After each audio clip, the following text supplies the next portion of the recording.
dunia di tahun 1950, di tengah ketegangan yang membara, sebuah panggung besar bagi perang yang akan mengubah Asia selamanya. Amerika, Cina, Korea, dan Vietnam, negara-negara yang dipisahkan ribuan kilometer, tapi nasib mereka terikat oleh benang merah konflik yang brutal dan penuh intrik politik.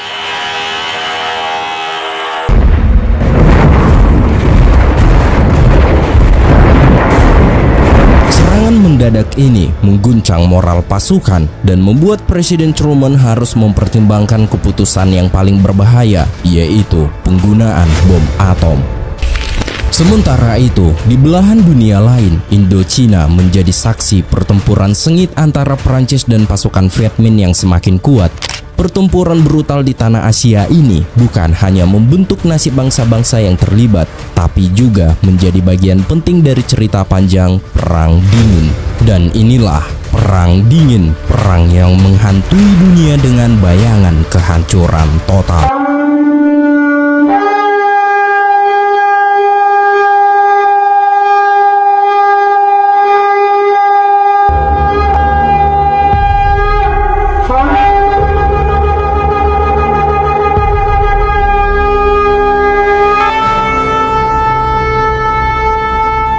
Tahun 1950, perang brutal terjadi di Korea dan di Indochina. Di Indochina, komunis telah memerangi Prancis selama 5 tahun terakhir. Sementara itu di Korea, hanya dalam 2 bulan, pasukan PBB menghitung prajurit yang gugur. Diperkirakan 24.000 prajurit tewas, terluka, atau jadi tahanan, dan masih tetap belum bisa menghentikan komunis Korea Utara menyerang Korea Selatan. Di ibu kota Korea Utara, Pyongyang, seorang diktator muda yang tersenyum namun sangat kejam. Dia adalah Kim Il-sung. Ia adalah pendiri dari dinasti komunis pertama. Ia mengandalkan tentara yang dilatih dan diperlengkapi oleh Soviet. Duta Besar Soviet, Jenderal Stikov, adalah pemimpin sebenarnya negara itu. Bersama dengan Kim Il-sung, dia telah berhasil meyakinkan Stalin bahwa sudah waktunya untuk menyerang selatan.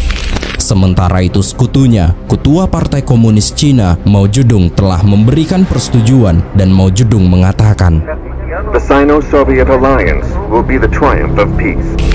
Sementara itu, di Pusan, pasukan Amerika, Korea Selatan, dan pasukan PBB telah didesak oleh pasukan Korea Utara sehingga semua pasukan ditarik mundur ke pelabuhan Pusan.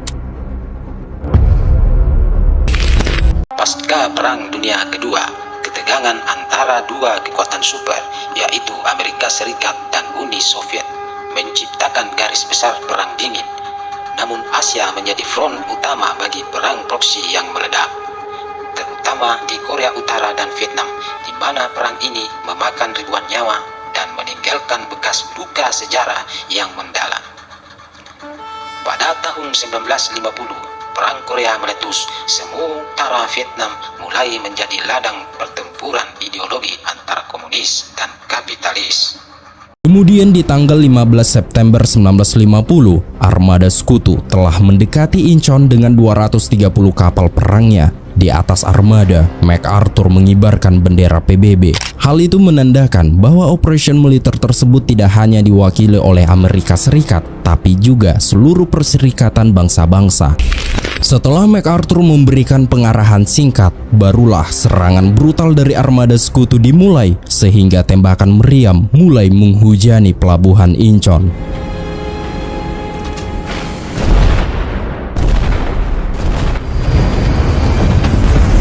July 7th this year, U.S. General MacArthur, leading Marine forces, announced war on North Korea. In sweeping speed, U.S. Air Force carpet-bombed the total terrain of the enemy. Victory is estimated in the brief span of a few weeks. This is AFNK, bringing you the latest news from the front. Setelah pelabuhan Incheon dibombardir, barulah pasukan ini menepi dan mulai berperang di pelabuhan Incheon.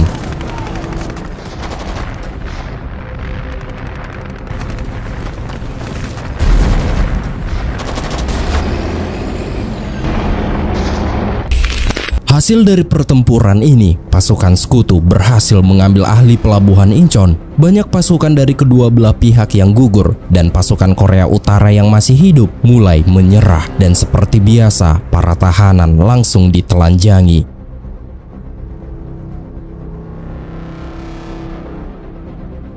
Ini adalah kemenangan besar bagi MacArthur, sehingga ia dijuluki sebagai penyihir dari Incheon. Kemudian MacArthur menyaksikan sisa-sisa tank Soviet jenis T-34 yang hancur, dan pada saat itu Amerika baru menyadari bahwa Moskow terlibat dalam konflik Korea. Penemuan ini menunjukkan bahwa Uni Soviet mendukung Korea Utara dengan memasok peralatan militer. Sementara itu, Stalin terus mempromosikan dirinya sebagai pemimpin perjuangan untuk perdamaian. Stalin menyuruh partai-partai komunis besar Eropa mengorganisir protes besar dengan slogan, "Serahkan Korea kepada orang Korea, hentikan serangan Amerika di Korea, dan lepaskan Korea." Di sisi lain, pemimpin Korea Utara, Kim Il-sung, terkejut dengan pendaratan Amerika di Incheon. Atas serangan Amerika ini membuat Korea Utara marah besar. 이 제국주의 놈들을 우리 강토에서 다도 분쇄하자! 다도 분쇄하자! 다도 하자! Pasukan sekutu yang mendarat di Incheon mulai merebut Seoul dari tangan Korea Utara. Maka dari itu, peperangan semakin brutal, dan di medan perang, semua juru kamera mempertaruhkan hidup mereka untuk merekam pertempuran yang semakin tajam. Exactly 3 months to the day after the city of Seoul fell to the communist invaders, UN forces recapture this South Korean capital. These are Marines and U.S. 7th Division troops advancing into Seoul under enemy fire.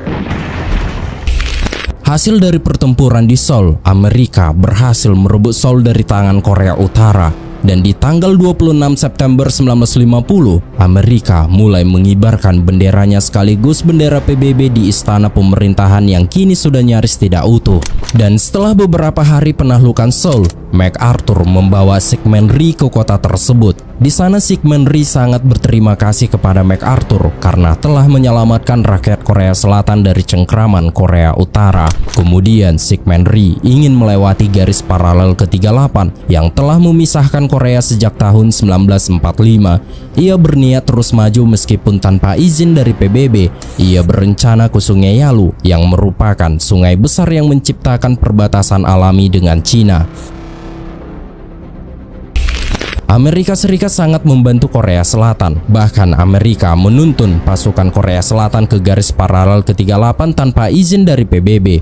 Tindakan ini menimbulkan kekhawatiran di kalangan sekutu dan koalisi karena mereka takut konflik akan menjadi berkepanjangan akibat pasukan Korea Selatan yang mulai bergerak menuju Sungai Yalu. Sementara itu, di Seoul, organisasi anak muda Korea Selatan meningkatkan protes mereka dengan slogan, "Beri kami senjata untuk memusnahkan komunis." Meskipun PBB tidak merespon peristiwa ini, MacArthur secara diam-diam didorong oleh pemerintahannya untuk memberi dukungan kepada pasukan untuk melintasi garis paralel ke-38. Langkah ini merupakan upaya untuk memperluas pertempuran dan menghapus ancaman dari Korea Utara secara menyeluruh, sehingga pada tanggal 1 Oktober 1950, Amerika menyeberang ke Korea Utara. Tindakan ini sudah jelas untuk mengakhiri ekspansi komunis.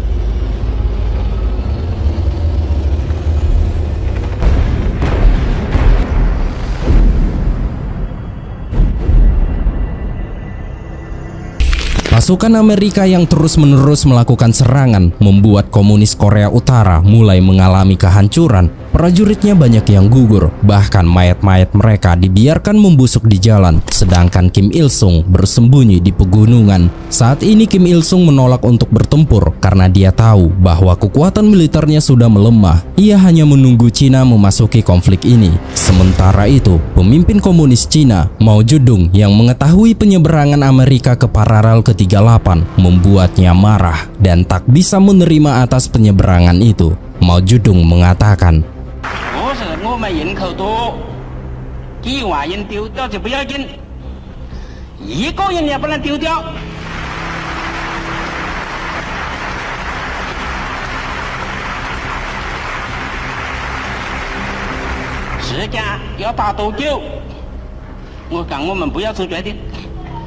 有过去是有到了门，以后是由爱是好耶，或者美国的将来的什么总统由他们去决定。就是说，他们要打多久就打多久。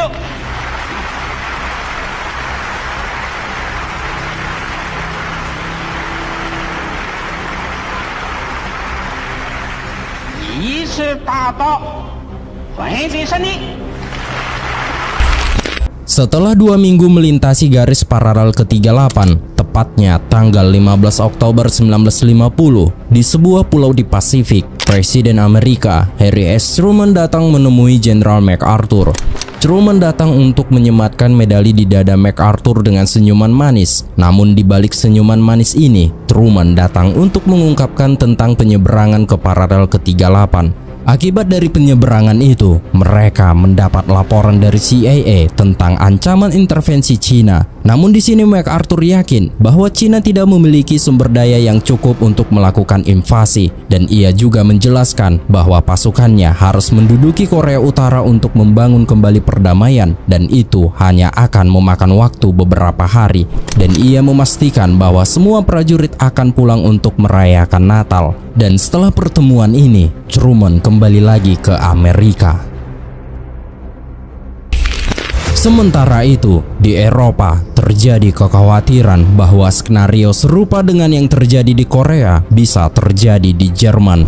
Komunis dari Jerman Timur mungkin akan menyerang Jerman Barat, sehingga Jerman Barat perlu memperkuat persenjataan mereka. Sementara di sisi Soviet di Berlin Timur, mantan tentara Hitler dipersenjatai kembali dan diberi nama baru yang sangat keliru, yaitu Tentara Rakyat Nasional. Melihat situasi yang mulai tegang, para warga dan beberapa mantan prajurit Jerman yang berada di Berlin Timur mulai merasakan kekhawatiran. Mereka takut bahwa Soviet menjadikan mereka pion dalam strategi Soviet selama Perang Dingin. Maka dari itu, selama 3 dekade ke depan, banyak dari mereka mencari peluang untuk menghindari situasi tersebut dan berbondong-bondong meninggalkan Berlin Timur. Kemudian kita menuju ke Paris. Kaum komunis dan penduduk setempat merayakan pesta tahunan yang diselenggarakan oleh surat kabar mereka, yaitu kemanusiaan. Acara ini bertujuan untuk merayakan perjuangan mereka melawan kekuatan yang telah menyiksa Eropa dan menuntut agar pasukan Amerika yang mempertahankan kemerdekaan Eropa segera meninggalkan wilayah tersebut. Namun di sisi lain, banyak pemuda Eropa yang justru terlibat dalam perang melawan komunisme. Seorang model bernama Elliot menyaksikan tunangannya, seorang reporter perang, pergi bersama batalion Korea Perancis. Melihat kekasihnya mempertaruhkan nyawa demi mendokumentasikan peristiwa-peristiwa peperangan, membuat Elliot merasa tidak tahan lagi dengan kekacauan dunia. Maka dari itu, ia memutuskan untuk mendaftarkan diri sebagai perawat di Indochina. Meskipun ada protes dari para dokter komunis yang melarang keterlibatan asing dalam konflik, Elliot tetap bersikeras. Maka dari itu, ia berangkat secara diam-diam bersama para perawat kolonialis lainnya. Bagi Elliot, Indochina masih merupakan bagian dari tanah Prancis yang harus dipertahankan. Dalam 5 tahun, lebih dari 30 perawat tewas di Indochina. Penggantian perawat harus mampu dengan cepat menyesuaikan diri dengan kondisi medan yang sulit dan tekanan perang yang terus-menerus. Sementara itu, Perancis mulai mencari solusi politik untuk menghadapi situasi yang semakin mendesak. Mereka memanggil kembali mantan Kaisar Anam, yaitu Baudouin, untuk kembali berkuasa dengan harapan kepimpinannya dapat membantu menstabilkan wilayah tersebut. Maka dari itu, Anam, Tonkin, dan Cochinchina digabungkan kembali lagi menjadi satu negara, yaitu Vietnam. Setelah Perancis meninggalkan Indochina, Vietnam, Kamboja, dan Laos menjadi negara-negara terpisah yang secara resmi berdaulat. Awalnya ketiganya membentuk apa yang disebut sebagai negara terkait atau negara-negara terasosiasi sebelum mencapai kemerdekaan penuh. Pasukan Perancis tidak lagi bertanggung jawab untuk mempertahankan koloninya di Indochina. Sebaliknya, mereka berfungsi sebagai sekutu yang memiliki pasukan sendiri dan diterima oleh mayoritas penduduk di wilayah selatan. Sementara itu, Amerika Serikat membuat keputusan berani yang mengguncang seluruh kawasan. Mereka mengakui kemerdekaan negara-negara baru Vietnam, Kamboja, dan Laos yang muncul dari reruntuhan kolonial Perancis. Dengan rasa cemas yang mendalam akan kemungkinan komunis merebut kembali Vietnam, Amerika Serikat mulai mengirimkan bantuan militer dan materi perang, seolah-olah menyiramkan bensin ke dalam api yang sudah menyala. Langkah ini tidak hanya menandai dimulainya sebuah konflik yang semakin rumit dan tidak terhindarkan, tapi juga semakin memperdalam jurang ketegangan yang melanda wilayah tersebut. Maka dari itu, mekanisme setan perang dingin dimulai.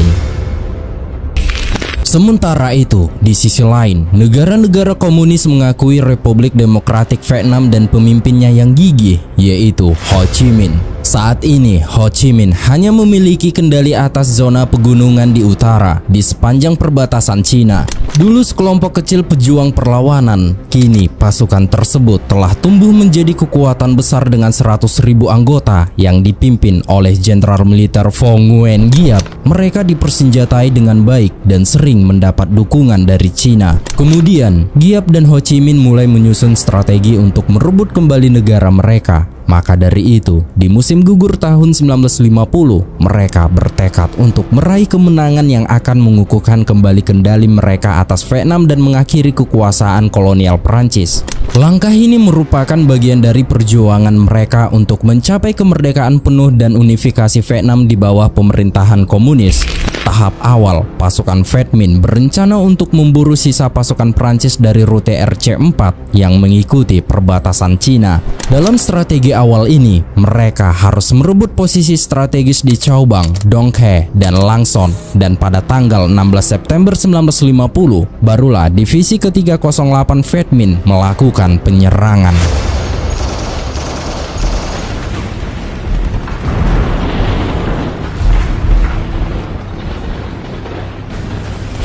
Mendapat serangan kejutan ini, pasukan Perancis langsung terjerat dalam kekacauan yang mencekam. Serangan pasukan Viet Minh yang dipimpin oleh Giap dan Ho Chi Minh seperti badai yang tak terduga. Tembakan dan dentuman bom mengguncang wilayah tersebut. Sementara teriakan perintah dan gemuruh langkah kaki prajurit yang berlarian menciptakan suasana yang hampir mustahil untuk diatasi oleh pasukan Perancis.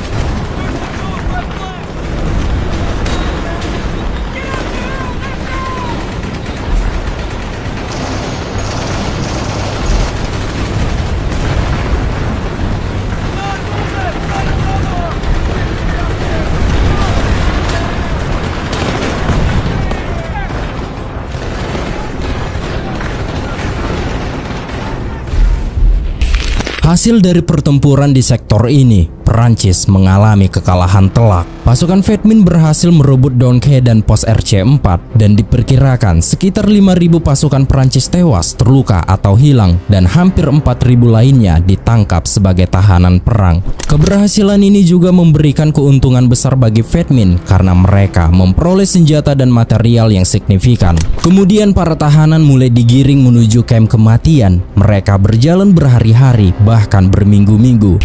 Dan sesampainya di kamp tahanan, pasukan Perancis mulai menghadapi proses cuci otak yang terus-menerus. Proses ini melibatkan sesi evaluasi diri yang tidak pernah berakhir, serta pelajaran intensif tentang Marxisme.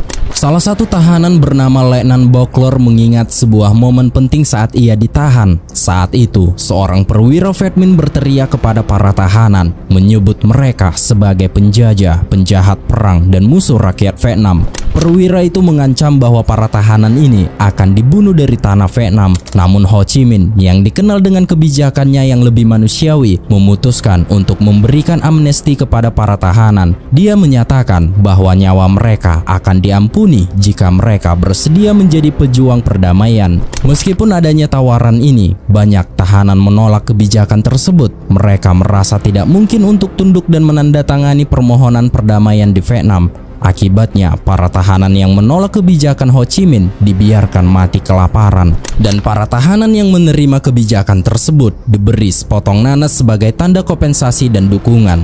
Pada momen ini, Ho Chi Minh menggunakan kesempatan ini untuk menunjukkan kebijaksanaannya dan memperkuat propagandanya, memperlihatkan kepada dunia bahwa dia menawarkan kesepakatan untuk perdamaian kepada para musuhnya dan memperkuat posisi ideologinya di mata publik.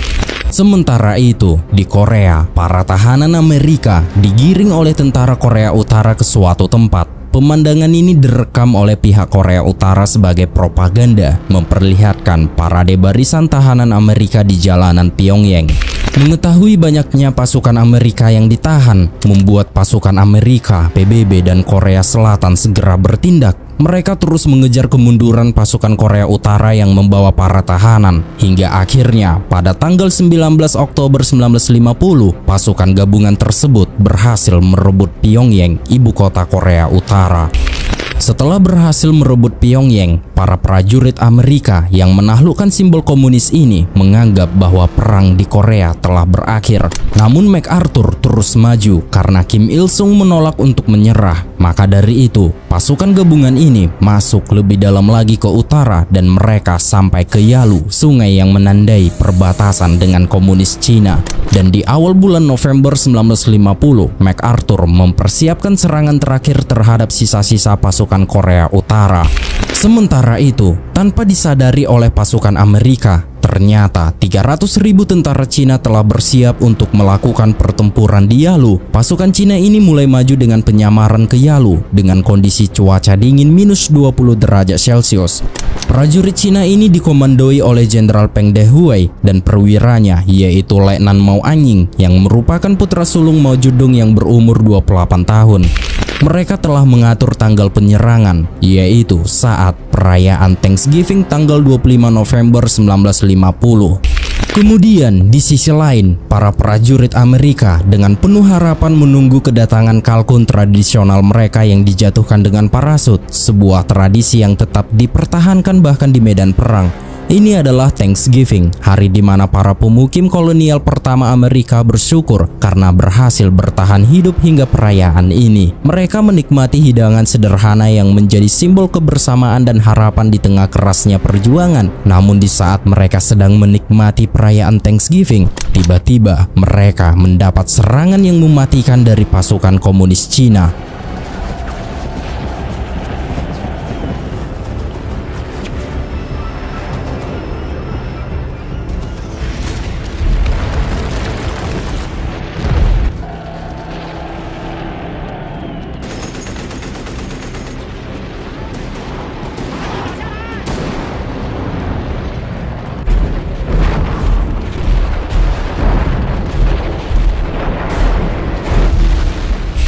Mendapat serangan kejutan ini, pasukan Angkatan Udara PBB langsung bergegas membantu pasukannya. Maka dari itu, pesawat tempur Amerika, Australia, dan Inggris langsung menerbangkan pesawatnya ke medan perang dan mulai menjatuhkan bertonton napalm atau jeli pembakar ke pasukan Cina.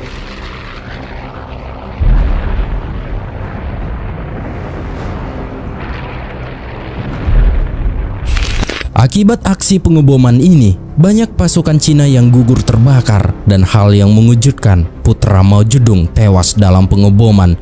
Hal ini membuat Mao Zedong sangat terpukul. Namun para prajurit yang masih bertahan hidup tidak mau mundur. Mental mereka tetap membara, semangat juang mereka tak tergoyahkan. Meski kehilangan besar menghantam mereka, pasukan Cina terus maju dengan tekad kuat untuk memerangi pasukan Amerika dan sekutunya. Maka dari itu, tidak ada yang bisa menghentikan gemuruh kemajuan prajurit Mao Zedong. Hasil dari pertempuran brutal ini, pasukan Amerika dan sekutunya terpaksa mundur dari posisi mereka. Ini menandai kekalahan besar pertama bagi korps elit militer Amerika dalam konflik ini. Dalam kurung waktu hanya 10 hari, diperkirakan sekitar 20.000 prajurit Amerika dan sekutunya tewas atau terluka, dan pertempuran ini merupakan salah satu momen paling kelam dalam sejarah Perang Korea. Kemudian pers Amerika mulai mempertanyakan kebijakan dan keputusan Presiden Harry S. Truman setelah kekalahan besar di Korea. Menanggapi tekanan dan keraguan yang muncul, Truman dengan tegas menyatakan bahwa Amerika Serikat akan mengambil langkah apapun yang diperlukan untuk menghadapi situasi militer yang semakin kritis. Ia menegaskan bahwa tidak ada opsi yang akan dikecualikan, termasuk kemungkinan penggunaan bom atom. Dalam pandangannya, setiap senjata mematikan yang dimiliki negara akan dipertimbangkan untuk memastikan keberhasilan dan keselamatan pasukan Amerika serta sekutunya.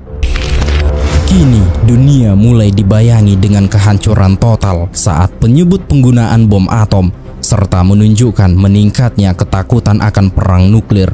Dan Amerika Serikat merasa semakin diserang dari dua front. titik panas konflik semakin meluas di Korea dan Indochina, sementara di Eropa, ancaman dari Uni Soviet kian mengkhawatirkan. Kini pendapat pemerintahan Amerika terpecah. Sekretaris negara mendukung keputusan penggunaan bom atom. Mereka menganggap untuk menghindari eskalasi ini, sekutu ingin bom atom tetap menjadi senjata pencegah. Dan Jenderal Douglas MacArthur percaya bahwa tanpa penggunaan bom atom, ia tidak memiliki pilihan lain selain mundur dari Korea. Kemudian di tanggal 8 bulan Desember 1950 di Korea, Amerika dan sekutunya berlahan-lahan mundur melewati paralel ke-38 yang telah mereka lintasi selama 3 bulan sebelumnya dan akan meninggalkan Korea Utara. Sementara itu penduduk Korea Utara menghadapi kembali rezim Kim Il-sung sehingga mereka menjadi panik. Sekitar 1 juta warga sipil mencoba melarikan diri ke Korea Selatan meskipun mereka merasa tidak yakin akan keselamatan mereka. Sementara itu, di belahan dunia lain, di Indochina, warga sipil juga mengalami nasib tragis. Warga sipil berlarian dari pertempuran yang sengit dan membuat situasi semakin putus asa. Sebagai upaya terakhir untuk mengatasi krisis yang semakin memburuk, pemerintah Prancis memutuskan untuk mengirim salah satu jenderal terbaik mereka ke Indochina, yaitu Jean Delattre. Dan pada tanggal 17 Desember 1950, Jenderal Delattre tiba di Saigon. Penampilannya tampak terlihat seperti bintang saat mengenakan pakaian seragam putihnya yang indah. Namun tongkat yang ia pegang menandakan bahwa kesehatannya yang rapuh. Pada usia 60, dia memiliki masa lalu yang gemilang, di mana pada tanggal 8 Mei 1945, atas nama Perancis, dia menandatangani penyerahan resmi negara Jerman ketiga di Berlin. Dan kini, semua kekuatan sipil dan militer di Indochina berada di bawah kendalinya. Kemudian di hadapan warga sipil Vietnam dan prajurit Baudai, ia mengatakan, Rejoignez le Viet Minh, mais vous êtes des patriotes. Combattez votre patrie, car cette guerre est la vôtre. Dalam perang saudara ini, sebagian besar pasukan Baudai terdiri dari saudara dan sepupu para pejuang komunis Viet Minh yang semakin diindoktrinasi oleh ideologi Maois dari Cina. Ini adalah fakta yang sangat radikal, menunjukkan betapa eratnya hubungan dan ketergantungan antara kelompok-kelompok yang terlibat dalam konflik ini, serta bagaimana pengaruh ideologi asing memperdalam perpecahan di Vietnam. Sementara itu, di tempat lain, Jenderal Giap dan penasehat militernya dari Cina merencanakan strategi untuk memanfaatkan waktu sebaik mungkin. Mereka berencana untuk tidak memberi kesempatan kepada Jenderal Delattre untuk mengambil tindakan. Selain itu, mereka juga merancang sebuah jebakan untuk menghajar pasukan Perancis. Misi awal yang mereka rancang adalah untuk meneruskan serangan ke arah kota Vinh Yên di tepi zona Viet Minh. Maka dari itu, tanggal 13 Januari tahun 1951, Giap menyerang dengan divisi terkuatnya, yaitu Divisi 308 dan Divisi 312.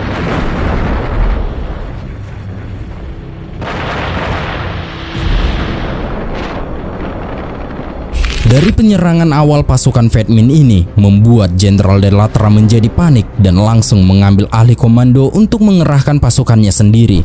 Ia juga memobilisasi semua transportasi udara yang tersedia dengan resimen Afrika Utara dan unit penerjun payung, dan diperkirakan 10.000 prajurit dilempar ke dalam pertempuran.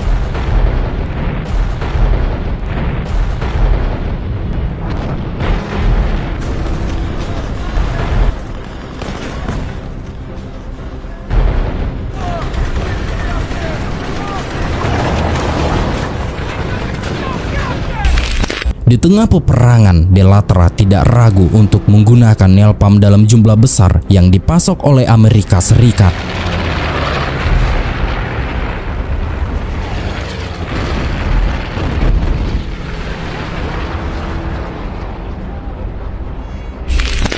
Selama 4 hari pertempuran sengit, pasukan Viet Minh mengalami kekalahan berat. Diperkirakan sekitar 1.500 prajurit Viet Minh gugur, sementara 6.000 lainnya terluka. Kerugian di pihak Prancis juga cukup signifikan, dengan sekitar 800 prajurit Prancis tewas selama pertempuran, dan kini sisa pasukan Viet Minh yang selamat ditangkap dan menjadi tawanan perang.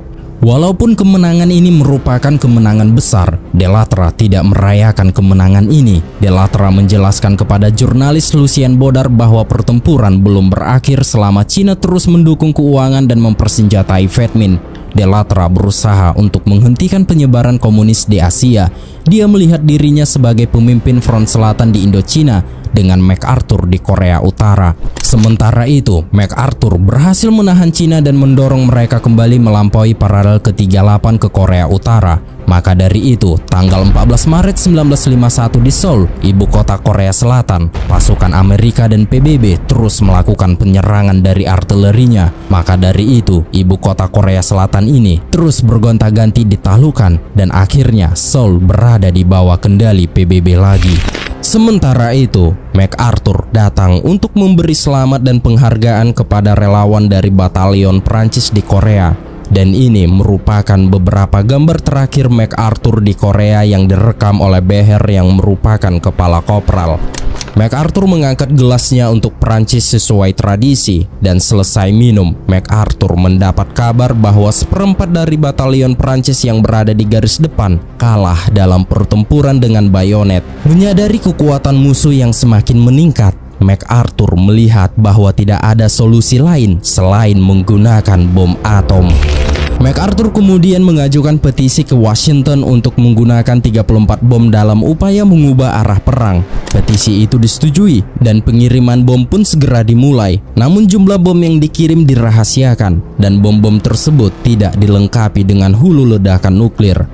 Di sisi lain, Truman berpendapat bahwa MacArthur terlalu tidak terkendali untuk diberikan senjata semacam itu dengan dahli pembangkangan, dan Truman mencopot MacArthur dari komando. Sehingga di tanggal 14 April 1951, MacArthur menaiki pesawat pribadinya menuju Amerika. Di sini MacArthur menganggap bahwa dirinya dipecat seperti pembantu rumah tangga. Namun setelah MacArthur pergi, Truman mengirim 9 bom. Truman sekarang memiliki sarana untuk mendukung ancamannya, tetapi dialah yang mengendalikannya. I have therefore considered it essential to relieve General MacArthur so that there would be no doubt or confusion as to the real purpose and aim of our policy. Di Amerika, para warga sangat menghormati MacArthur, sehingga MacArthur disambut dengan parade besar di Broadway. Many times. But I still remember the refrain of one of the most popular barrack ballads of that day.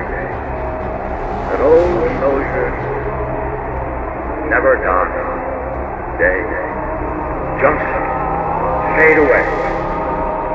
Old soldiers never die, they just fade away.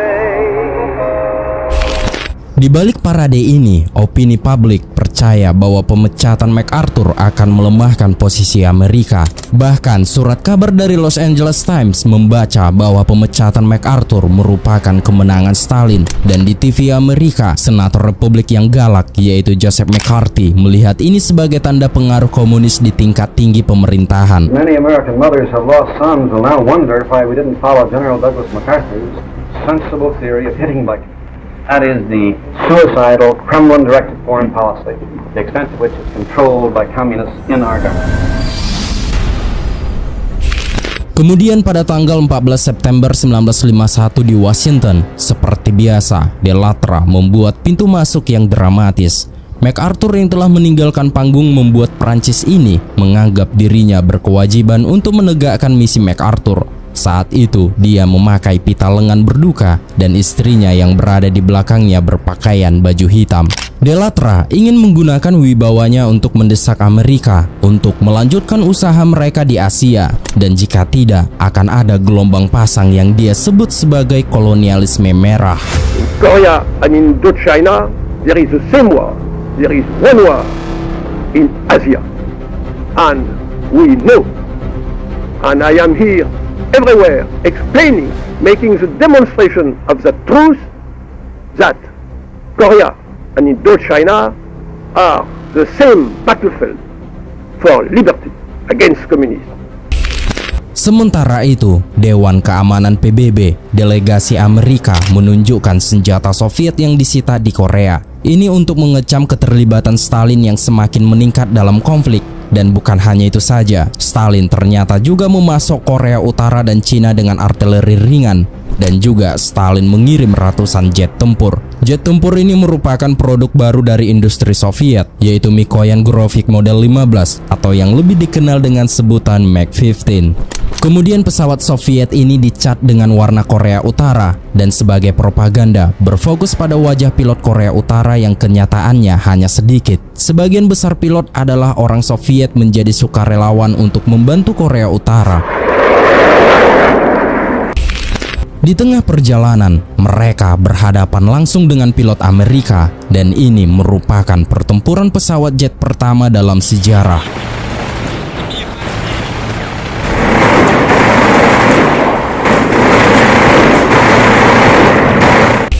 Saat itu, pasukan Amerika mendengar lawan mereka berbicara bahasa Rusia.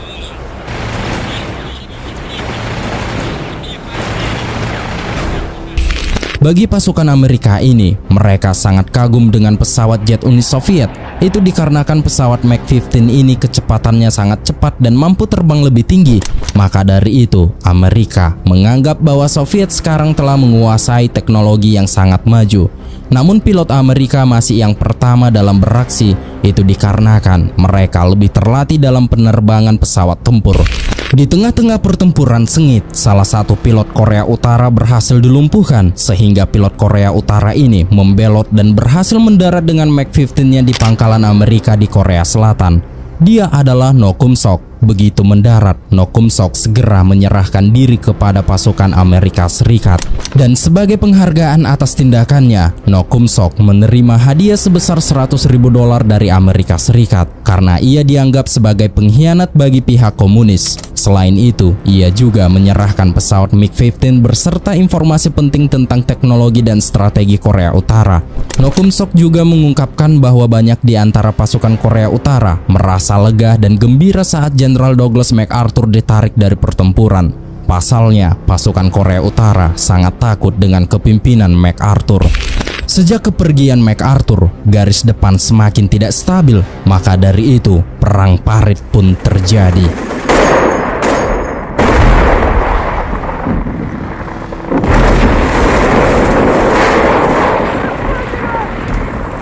Dalam perang parit ini, banyak pasukan Amerika yang tewas dan terluka parah. Bahkan unit gawat darurat yang dikenal sebagai MARS menjadi sangat sibuk dan kewalahan menangani para korban. Di tengah situasi yang kacau, para tenaga medis di MARS harus bekerja tanpa henti, berjuang menyelamatkan nyawa tentara yang terluka dengan peralatan yang terbatas dan kondisi medan perang yang brutal. Kemudian pada bulan Juli 1951, di Kaesong, Korea Utara, sebuah pertemuan penting diadakan antara perwakilan PBB Korea Utara dan Cina. Kedua pihak komunis yang telah kehilangan hampir 200.000 tentara mulai mencari solusi untuk mengakhiri konflik yang berkepanjangan. Pada saat yang sama, Dinas Rahasia Rusia telah memperingatkan mereka tentang ancaman bom atom Amerika. Maka dari itu, atas peringatan tersebut membuat negosiasi gencatan senjata semakin rumit. Selama perundingan ini yang berlangsung lama tanpa hasil, seorang juru kamera mendokumentasikan momen penting di mana delegasi Amerika dan Korea Utara berkomunikasi untuk pertama kalinya. Namun setelah 3 bulan pembicaraan, negosiasi gagal. Ternyata hal ini sebenarnya merupakan manuver dari Stalin yang berusaha menghentikan serangan dari pasukan PBB. Maka dari itu, Stalin adalah penghalang utama bagi perdamaian. Kemudian, pada tanggal 1 Mei 1952, saat parade militer besar berlangsung di Moskow, Stalin terlihat dalam keadaan sehat meski ada rumor yang menyebar tentang kesehatannya yang memburuk. Rekaman parade ini menjadi sorotan bagi banyak orang, termasuk 2 juta tahanan di kamp konsentrasi Gulag yang berharap Stalin akan meninggal. Namun kenyataannya, Stalin tampak bugar. Dan film ini pun bersambung saat Stalin memperlihatkan pesawat pembom super yang mampu membawa bom atom. Pesawat pengebom tersebut berada di bawah komando Jenderal Angkatan Udara, yaitu Vasily Stalin yang merupakan putra Stalin sendiri.